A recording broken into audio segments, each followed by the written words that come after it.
Details दिए थे उसमें। अरे तो बेटा क्वेश्चन बोलने बेटा, यार तू भी गजब कर रही है। मेरे को जब तक क्वेश्चन नहीं बोलेगी तब तक कैसे पता चलेगा? हाँ तेरे पास सच नहीं है में कि पेपर अभी? है ना। तो फिर क्या बोल रहा हूँ मैं?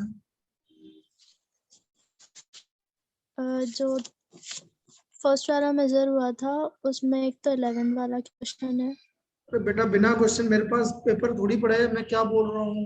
ठीक है मैं बोलती हूँ। 1/7 of our money is deposited at 4% per annum. 1/7। हाँ तो मैंने of total our money money मान लिया, रुक जा, टोटल मनी मान लिया एक्स, तो x/7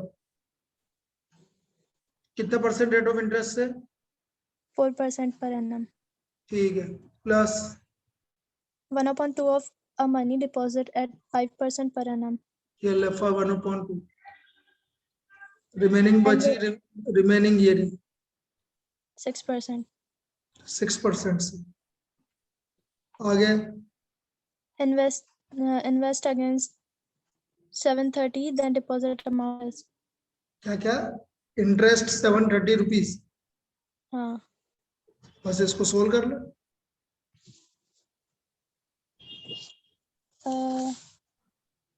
4x upon 700, 5x upon 200, इसमें एलसीएम ले लेगी 14, तो 14x minus 2x minus 7x into 6/100 equal to 730। तो ये आ गया आपका 4x अपॉन 700। अब एलसीएम ले लो 1400, तो ये 2 से गया तो 8x, 7 से गया 35x, और ये 6 से मल्टीप्लाई हो गया, 7 2 9 5, 5 इंटू 6 30x 730, तो ये हो गया 65 73x।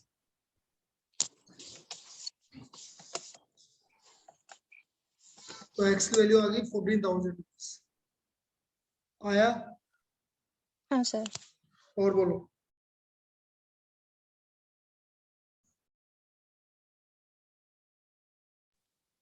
सर और ये 15 वाला भी नहीं है।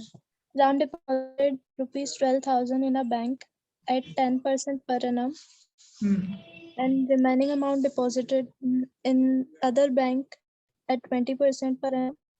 If he received interest according to 14% per annum, find the Ram's account. Sorry, amount. दोबारा बोल, 12,000 किस में जमा करवाए? In a bank at 4% per annum. 12,000 जमा करवाए 4% नहीं 10%. 10% पर, फिर बाकी कुछ अमाउंट जमा करवाया दूसरे बैंक में। Other bank कितने पे rate of interest? amount rate of 20%. Interest है 20%. टोटल पे कितना परसेंट मिला? 14%. तो 12,000 प्लस x पर 14%, ये आ गया 1,20,000। तब 20,000 14 इंटू 2 168 30 प्लस 14x, तो ये आ गया 48,000 इक्वल टू 6x, 8,000 रुपए दूसरे में। हाँ और बोलो।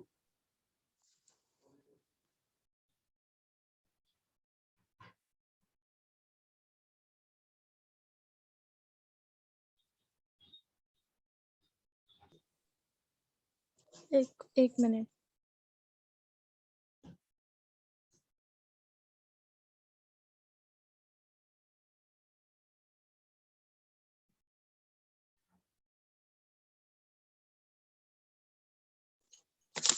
सर सेकंड मेजर टेस्ट वाले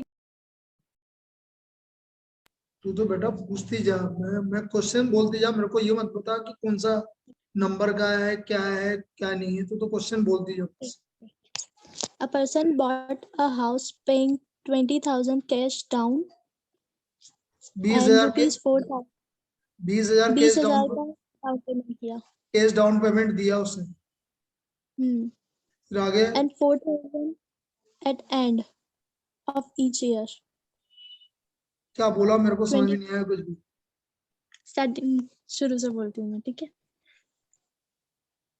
Person bought a house paying 20,000 cash down and 4,000 at the end of each year for 25 4,000 years. रुपए की इंस्टॉलमेंट दे रहा है वो। हाँ और क्योंकि अपना उसने घर खरीदा है तो घर आज खरीदा, तो घर आज खरीदा मतलब प्रेजेंट वैल्यू लगेगी। हाँ रेट ऑफ इंटरेस्ट कितना गिवन है? 5%। 5%, तो 1.05। कितने कितने इंस्टॉलमेंट दे रहा है? कितने साल तक दे रहा है? 25 years थे। -25 अपॉन 0.05 सर इसकी वैल्यू दी हुई है। दे रखी है। हाँ हाँ। सर। क्या दे रखी है बोलो? 0.2953। अब इसे ये कैलकुलेशन ये आई कि तेरे को समझ में, इसमें क्या दिक्कत आई? तो कैलकुलेशन करके देख। मेरे को ये 4,000 का मैंने मतलब 24,000 से किया पहले, तो फिर उसके बाद में 16,000 से किया मैंने। क्या मतलब? तो मतलब मैंने 20,000 में से 4,000 माइनस कर दिए पहले क्यों तो। कर दिया भाई? 4,000 रुपए इंस्टॉलमेंट दे रहा है हर साल 25 साल तक, तो क्यों कर रहा है? 4,000 का आपको प्रेजेंट वैल्यू निकालनी जो दे रहे हो आप, इसको निकाल के बताओ कितना आ रहा है। फॉर्मूले तो याद कर रखने पड़ेंगे तो बेटा। हाँ सर फॉर्मूला याद है, लेकिन इसका जो कैलकुलेशन है ना, ये चीज समझ में नहीं आ रहा था। तो कैलकुलेशन 20,000 ये है तो से दिया तो है वैल्यू, क्या कैलकुलेशन करनी है इसमें? नहीं, ये 24,000 और सॉरी 20,000 और 4,000 में कौन सा लेना था, इस वजह से नहीं आया। अरे बेटा 20,000 रुपए डाउन पेमेंट, मतलब 20,000 रुपए आपने स्टार्टिंग में दे दिए, तो डाउन पेमेंट है, उसका क्या करना है तुम्हें? वो तो लास्ट में ऐड होंगे बस। जितना जैसे मैं गाड़ी खरीदने गया, मैंने 50,000 रुपए स्टार्टिंग में दे दिए, तो 50,000 रुपए तो दे दिए, उससे मुझे क्या मतलब है? आपका जो लोन लिया है उसकी इंटरेस्ट कितनी आ रही वो देखनी है। अच्छा इसको निकाल के बताओ ठीक कितना आ है। रहा है।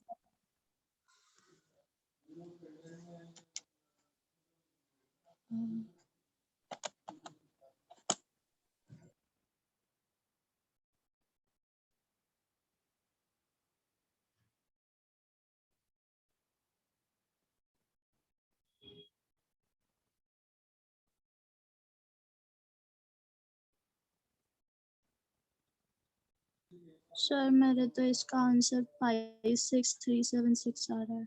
और 20,000 रुपए नहीं जोड़ेगी? अच्छा ये भी टोटल करना है? जोड़ने ही पड़ेंगे जो तेने स्टार्टिंग में दे दिए। अच्छा ये बाद में ऐड होंगे? बिल्कुल होंगे ना ऐड भाई। मैंने स्टार्टिंग में मेरे को 5 लाख रुपए की कार खरीदी थी, मैंने 1 लाख रुपए पहले ही दे दिए, तो ये ऐड नहीं होगा कि गाड़ी की कीमत। ठीक है, इसलिए 4,000 का लोन लिया है तो आपको कितने की पड़ेगी? तो ये 1 लाख रुपए जो आपने स्टार्टिंग में दे दिए वो तो ज्वाइन करना पड़ेगा। Okay sir. सर ये अगला बोलो।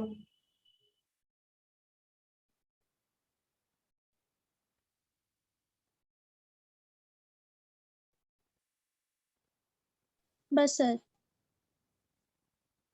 तेरे Aditi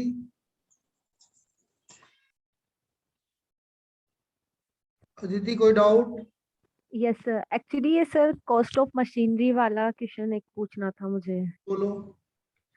A cost of machinery is 125,000 1,25,000 if its useful life is estimated to be 20 years and the rate of depreciation is 10% per annum, then the scrap value of machinery is कितने साल बाद scrap value 20। पूछी? तो Yes sir. Scrap value तो ऐसे निकलेगी 1,25,000 की खरीदी, Yes sir. डेप्रिसिएशन है इसलिए 0.1 की पावर 20, बस ये वैल्यू आएगी स्क्रैप वैल्यू। Okay sir. और बोलो।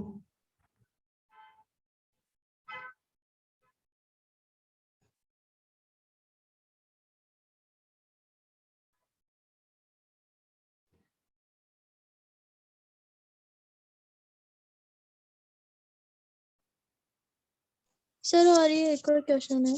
द बोलो present value of scooter is ₹7,290. The क्या rate of परसेंट वैल्यू हो? depreciation.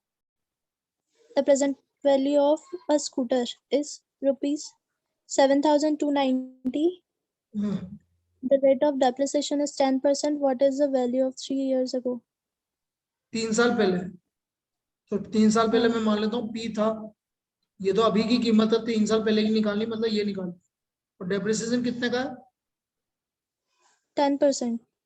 वही कितने, तो ये 3 निकालो उसको। ये 0.9 का क्यूब, पहले 0.9 का क्यूब करो, 0.9 का क्यूब करो, 0.729 डिवाइड इक्वल टू करो, 1.3717 इंटू 7290 करो।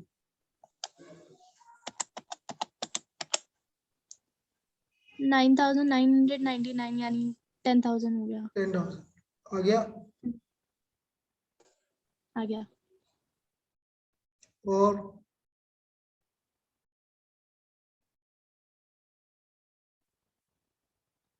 सर आप अभी स्टेट पढ़ाओगे या मैथ्स पढ़ाओगे? क्या पढ़ा है? कोई आया तो है नहीं, बताओ क्या करना है, तुम बताओगे जो ही कर लेंगे। भाई अब ऑफलाइन क्लासेस नहीं होगी बेटा, अब ऑनलाइन ही चलेगी जो भी पढ़ना है। वैसे भी 6 दिन बचे, अब तो तुम्हें पढ़ना है, मुझे तो क्या पढ़ाना। Yes sir. हाँ, अब मेरा पढ़ाना बनता भी नहीं है अब तो। ये है, सर कल का टेस्ट का टाइमिंग 2 से 4 है ना?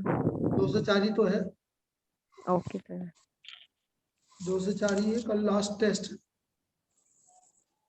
ठीक है। तुम्हारे डाउट है तो पूछ लो अभी, बाकी तो अब तुम बोलो जो ही बता दूं मैं।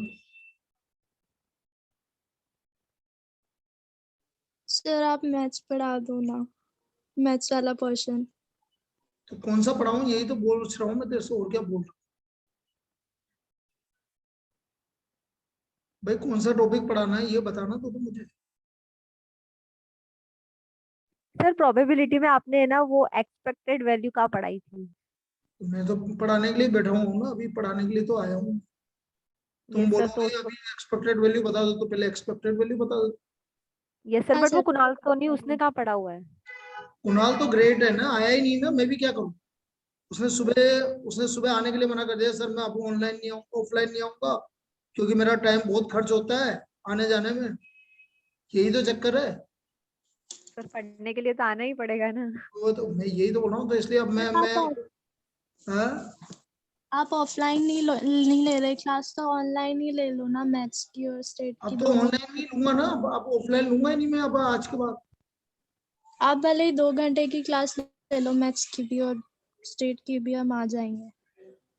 आ जाएंगे मतलब ये आए हुए तो है, और कैसा है ये? मतलब ऑनलाइन आ जाएंगे कहने का मतलब। तुम तो अभी जल्दी बोलो मेरे को, क्योंकि है ना मेरे को 5 बजे तक कंप्लीट करना है। 5 बजे तक क्या क्या पढ़ना चाहते हो सबसे पहले? प्रोबेबिलिटी का जो बच रहा है पहले वो करा दो सर। चलो वो करवा देना पहले। चलो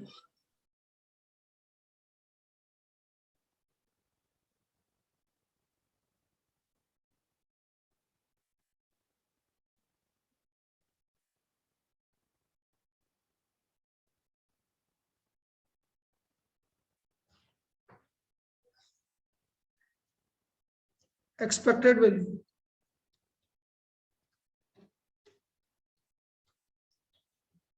expected value of random variable. Random variable जो होता है, ये रैंडम वेरिएबल की वैल्यू कुछ भी हो सकती है, पॉजिटिव, नेगेटिव और जीरो। इन तीनों में से कुछ भी हो सकती है रैंडम वेरिएबल। पॉजिटिव भी हो सकती है, नेगेटिव भी हो सकती है, जीरो भी हो सकती है।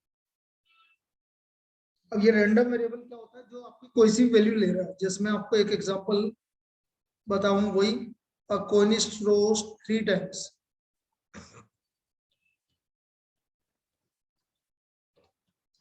3 times, find the probability distribution. यहाँ पर प्रोबेबिलिटी डिस्ट्रीब्यूशन की बात कर रहा है। Find the probability distribution of number of heads. तो नंबर ऑफ हेड्स का प्रोबेबिलिटी डिस्ट्रीब्यूशन निकालना। तो क्या होगा नंबर ऑफ हेड्स का प्रोबेबिलिटी डिस्ट्रीब्यूशन? तो मैंने बोला x equal to number of heads. ये x जो है, this is called random variable, इसको रैंडम वेरिएबल बोलते हैं। अब आपने 3 बार टॉस किया है, तो जो नंबर ऑफ हेड्स है, या तो एक भी हेड नहीं आएगा, तो ये पॉसिबिलिटी बन रही है, या तो एक भी हेड नहीं आएगा, या एक आएगा, या दो आएंगे, या तीन आएंगे। नंबर ऑफ हेड्स या तो एक भी नहीं आएगा, या एक आएगा, या दो आएगा, या तीन। तो x इक्वल टू 0 1 2 3, तीन बार कॉइन को टॉस करना। Now x equal to 0। अब x इक्वल टू 0 मतलब आपने तीन बार कॉइन को टॉस किया, एक बार भी हेड नहीं आ रहा, तो बताओ कितने केस आते हैं भाई तीन बार कॉइन को टॉस करने पर एक बार भी हेड नहीं आ रहा? सोचो भाई, तीन बार टॉस करने पर ये 8 केस बनेंगे जो बना रहा हूं। हेड हेड हेड, सर एक ही आएगा ना फिर जिसमें नहीं हाँ आएगा? एक ही आएगा, टेल वाला सर। ये टोटल 8 केस बन रहे हैं।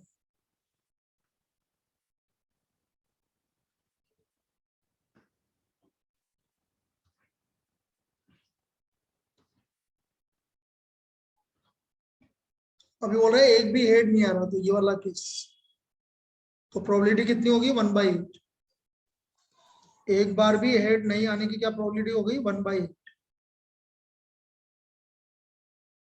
Now p at x equal to 1।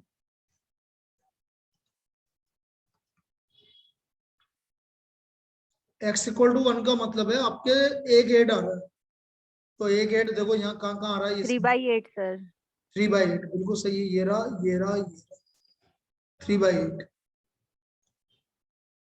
p at x equal to 2, दो हेड आ रहा है तो ये भी 3/8, और p at x equal to 3, 1/8। 1/8। तो ये इसकी प्रोबेबिलिटी होगी 1/8, 3/8, 3/8, 1/8।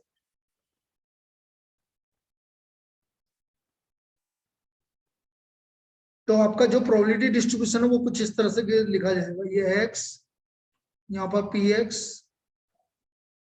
0 1 2 3, 0 पर probability 1/8, 3/8, 3/8, 1/8।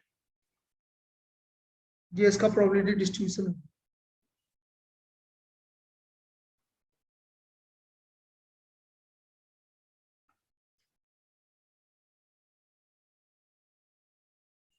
This is the probability distribution.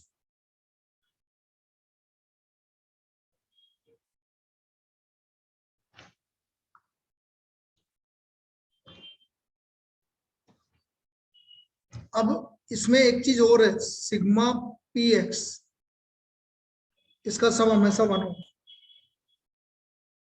Sigma P x का सम हमेशा 1 के इक्वल।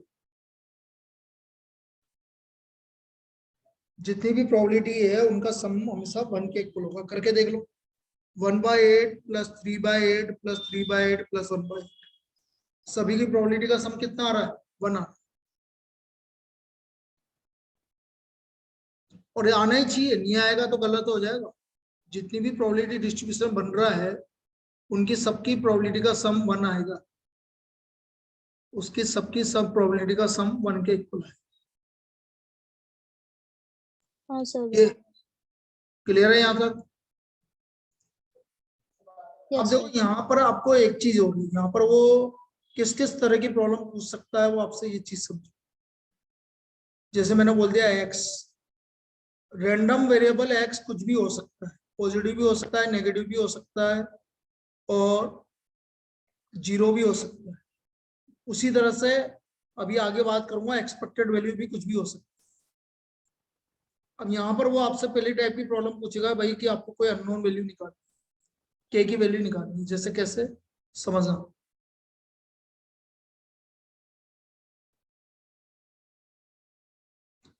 हमसे ये बोल दिया कि भाई एक्स पी, 4 पे प्रोबेबिलिटी पी या के, 5 पे प्रोबेबिलिटी 2k, 7 पे प्रोबेबिलिटी k, 8 पे प्रोबेबिलिटी 3k, और 10 पे प्रोबेबिलिटी के। तो हमसे बोल रहा है कि के की वैल्यू निकालो। तो के की वैल्यू कैसे निकलेगी? इन सब का जो प्रोबेबिलिटी, मैंने अभी क्या बोला, प्रोबेबिलिटी का सम किसके इक्वल होगा? 1 के इक्वल होगा। 1K. तो ये हो गया के, 2K, के, 3K, के इक्वल टू 1। तो ये हो गया 8K इक्वल टू 1। तो यहाँ से के का वैल्यू क्या आ गया भाई हमारा? 1/8। तो ये एक प्रॉब्लम इस तरह की पूछी जा सकती है कि what is the value of के। तो के का वैल्यू 1/8 आ गया। आया समझ में? Yes, sir. बोलिए। तो यहाँ से के का वैल्यू हमारा 8 के इक्वल।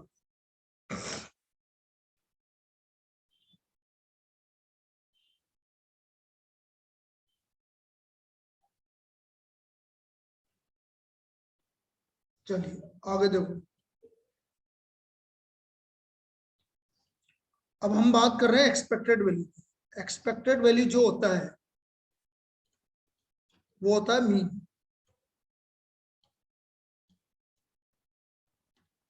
कैसे डिनोट होगा? या तो आप ई एक्स लिख लो या म्यू लिख लो, एक ही बात।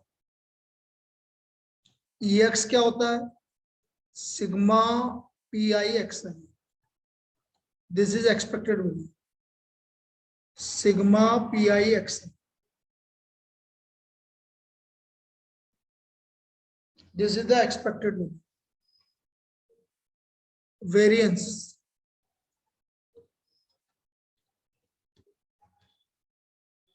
वेरिएंस होता है ई एक्स माइनस म्यू का होल स्क्वायर।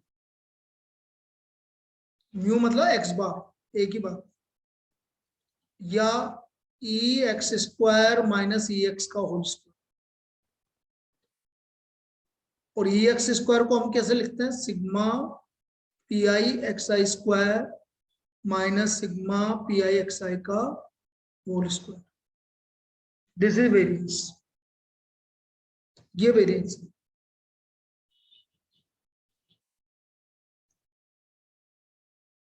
तो ये वेरिएंस इस तरह से हो। ये 3 फॉर्मूले याद रखने हो। यदि मैं स्टैंडर्ड डेविएशन की बात करूं तो under of variance.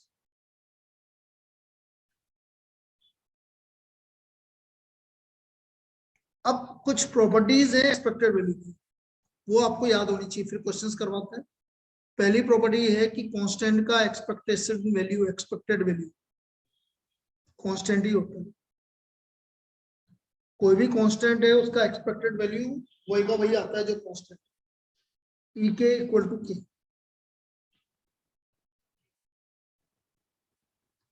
Second, expected value मैंने दिया था पिछले वाले टेस्ट में। एक्सपेक्टेड वैल्यू में बी नेगेटिव, Positive. और 0, कुछ भी हो सकता है। एक्सपेक्टेड वैल्यू कुछ भी हो सकता है, नेगेटिव भी हो सकता है, पॉजिटिव भी हो सकता है, 0 भी हो सकता है। Third property, expected value of के एक्स इक्वल टू के ई एक्स। कॉन्स्टेंट बार है। जैसे एग्जांपल कभी आपसे पूछ ले what is the expected value of 3x minus 7, तो आप बोलोगे 3ex minus 3ex minus 7। This is the expected value. ये इसका एक्सपेक्टेड वैल्यू आ गया। Fourth, expected value of x plus y, this is equal to ex plus ey।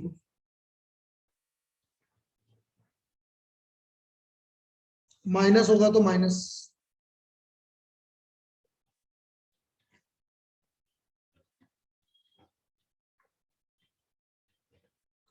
और expected value of X Y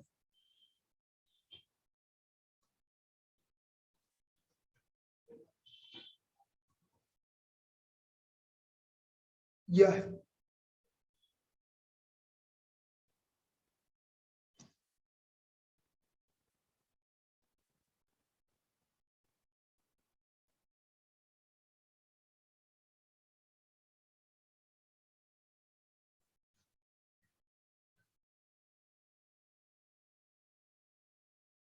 लिख लीजिए। अब इस पर प्रॉब्लम कैसे बनेगी वो समझो, और आती है इस पर प्रॉब्लम, ये भी सुन लीजिए। किस तरह की प्रॉब्लम आती है वो सुन लीजिए। जैसे मैंने बोला random variable x, random variable x has the following probability distribution.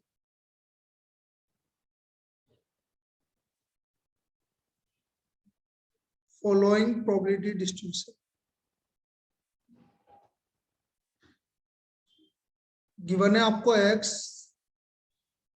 p,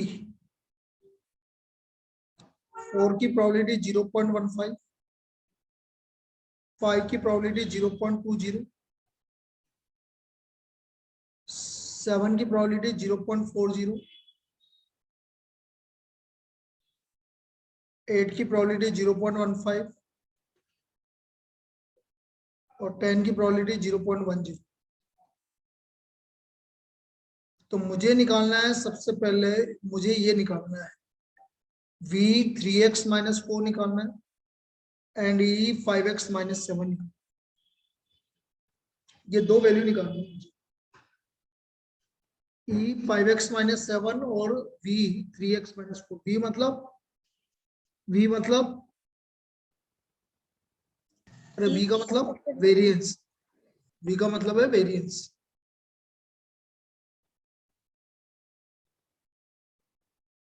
तो हमें इसका वेरिएंस निकालना है। अब देखो कैसे निकालेंगे, सबसे पहले तो ex निकालना पड़ेगा बेटा।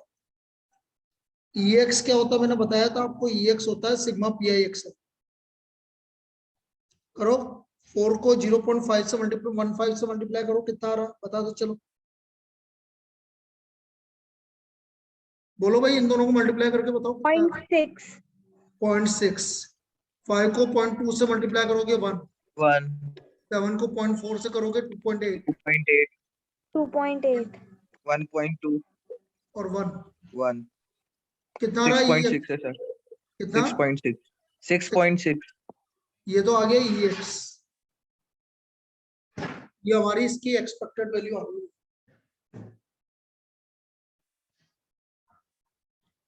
अब एक ex स्क्वायर और निकाल लो, जरूरी है। ex स्क्वायर मतलब इसका स्क्वायर करके इससे मल्टीप्लाई करो। 16 इंटू 0.15,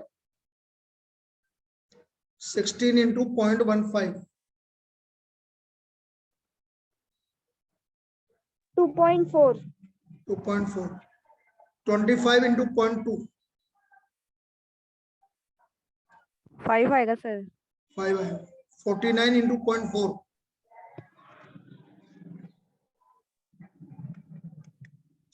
19.6। 64 इंटू 0.15, 9.6।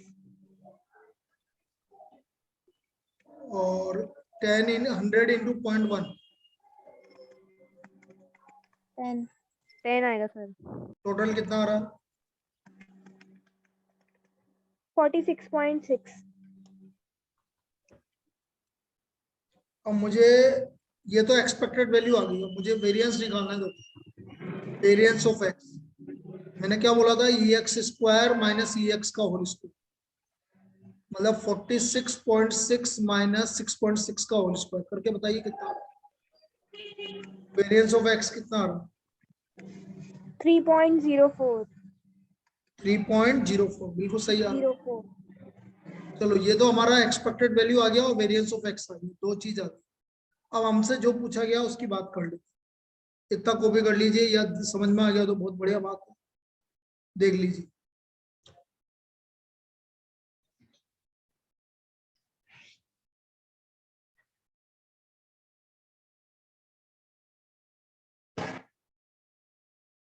भैया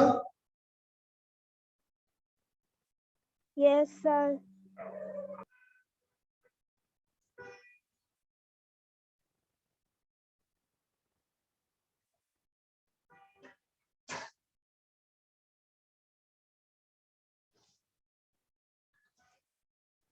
मैं यहाँ लिख रहा हूँ,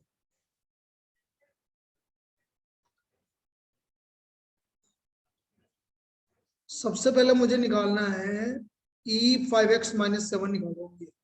ग्रीन पेन से लिख रहा हूं।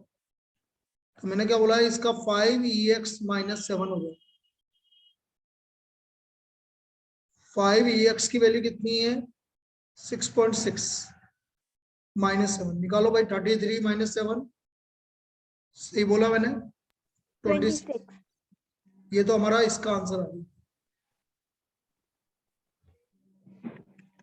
अब मुझे कोई बताएगा इसका आंसर? वेरिएंस ऑफ 5.12 कैसे निकालो? 3.04 into 3 minus 4. बहुत बढ़िया, वेरी गुड। 15.8 कैसे निकाला? x की जगह ex की वैल्यू रख दी सर 6.6। अरे वेरिएंस निकालना है बेटा, वेरिएंस। सब गलत बता रहे हो। और ये चीज जब तक याद नहीं होगी ना, जब तक ये मैं स्टेट में ऐसे ही दिक्कत आएगी। सर मतलब मेरा सही नहीं था। गलत है। सर तो ऐसे ही तो होगा 3 into 3.304। अच्छा मैंने माइनस ही तो किया है, 5.12 ही तो आएगा सर। और बोलो, गलत है।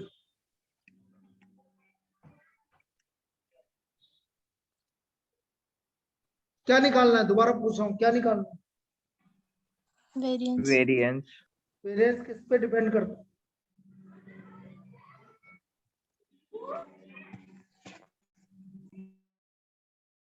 बेटा डिस्पर्सन पढ़ा चुका हूँ। वेरिएंस किसके ऊपर डिपेंड करता है? स्केल का स्क्वायर। तो फिर स्केल का स्क्वायर करना है ना। तूने करा क्या? अच्छा हाँ मैं भूल ही गई। तो यही तो चक्कर है, और क्या चक्कर? वहां पर भी तो ऐसे ही भूलोगे तुम। स्केल क्या है यहाँ पर? 3। तो 3 का square into variance of x कितना है? 3.04। ये आएगा अब जो भी आंसर है। बताओ अब कितना आ रहा है? 27.36। अब बोलो, आया? अभी भी नहीं आया समझ? आ गया सर। Yes, आ गया sir. सर। बाकी लोगों को? बेटा variance of ax plus b, this is equal to a square variance of x। Standard deviation of ax plus b equal to standard deviation of x। Origin से कोई फर्क नहीं पड़ेगा, ओनली स्केल पर फर्क पड़ेगा। आया याद? हाँ सर। चलो, तो ऐसे पूछेगा वो यहाँ पर। अब आते हुए क्वेश्चन इस तरह से गलत होते हैं बेटा फिर, यदि हम थोड़ा सा भी जल्दबाजी करते हैं।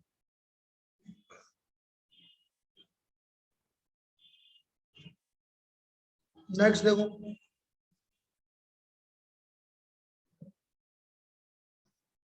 इन a business venture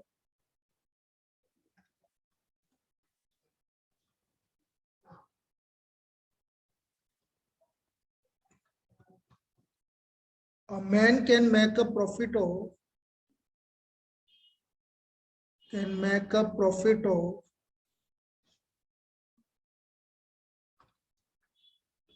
rupees 50,000 or incur a loss of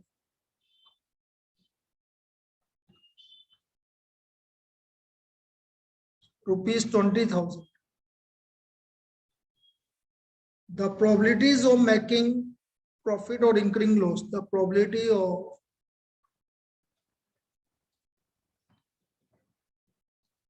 making profit or incurring loss.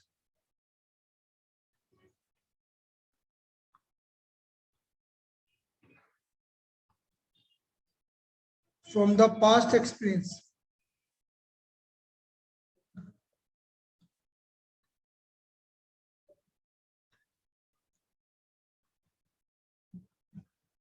are known to be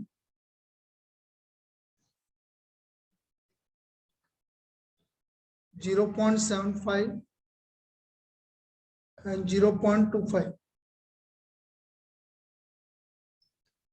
respectively.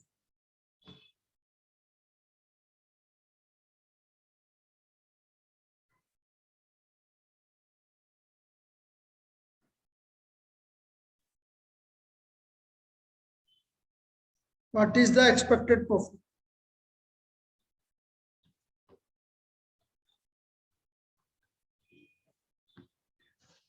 तो हमें इसका एक्सपेक्टेड प्रॉफिट निकालना,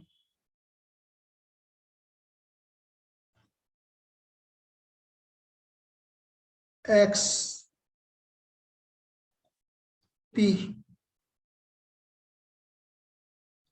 ₹50,000, ₹20,000। प्रॉफिट कितना हो रहा है? प्लस का 0.7, और इसका लॉस होने की ये माइनस है बेटा, ₹20,000 लॉस हो रहा है,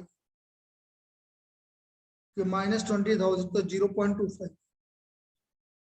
तो जो इसका एक्सपेक्टेड वैल्यू होगा हमें पता पी आई एक्स है, 50,000 को 0.75 से मल्टीप्लाई करो, प्लस -20,000 को 0.25 से मल्टीप्लाई, बताइए कितना एक्सपेक्टेड प्रॉफिट होगा? 32,500। 32,500।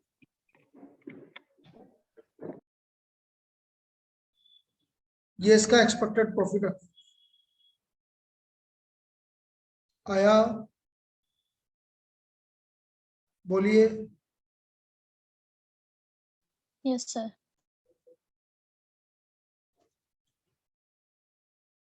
चलिए नेक्स्ट देखो। A box contains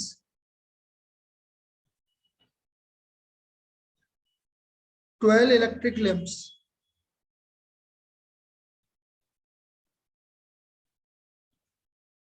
of which 5 are defectives.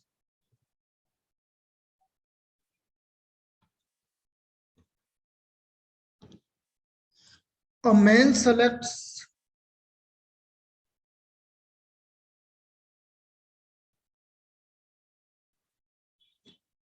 रुको रुको रुको, इसको दोबारा करेंगे, अभी बंद होने वाली है, दोबारा कनेक्ट करो।